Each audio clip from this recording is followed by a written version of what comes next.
Mga eskwelahan sa kabukiran ug Islam ang mahimo na maka full face-to-face classes sugod sa Agosto 22 matod sa Department of Education o DepEd. Samtang ipaniguro sa DepEd nga makatudlo og mahatagan og advisory class ang mga dili bakunado nga mga magtutudlo. Ang mga unvaccinated teachers gikinahanglan lang nga mo presentar sa ilang negative results sa antigen test. Ani ang report.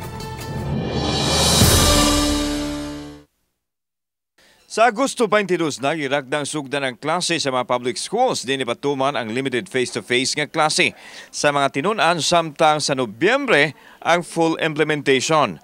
Apan gitugan ni Dr. Salustiano Jimenez, ang direktor sa DepEd Region 7, nga aduna na may eskwelahan nga mamahimong magka-full implement sa in-person classes sa Agosto 22.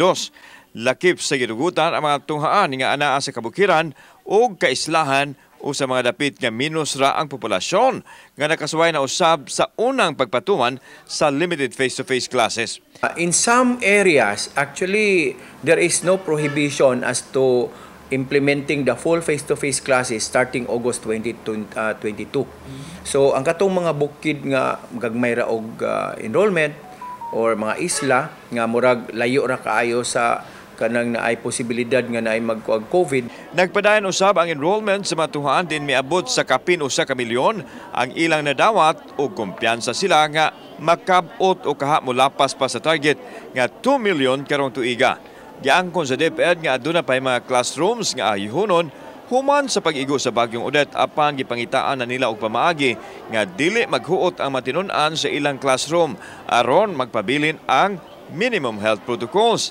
Nagkinahanglan pa og 2 bilyones pesos ang DepEd Central Visayas alang sa rehabilitation sa matuhaan nga gigusbat ni Odette.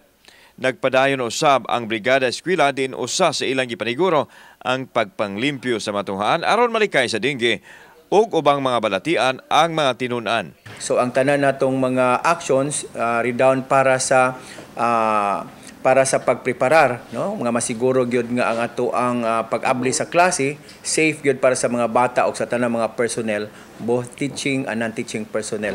Sa pikas bahin gipaniguro ni Jimenez nga makatudlo ug makahupot gihapon og advisory class ang mga unvaccinated teachers basta makapresentar sila sa negative results sa antigen test.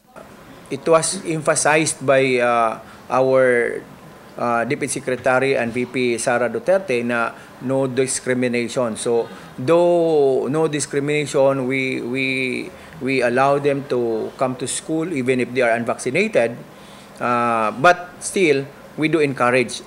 Gidasig sa DepEd ang mga magtutudlo sa pagpabakuna apan dili usab kini pinugsanay.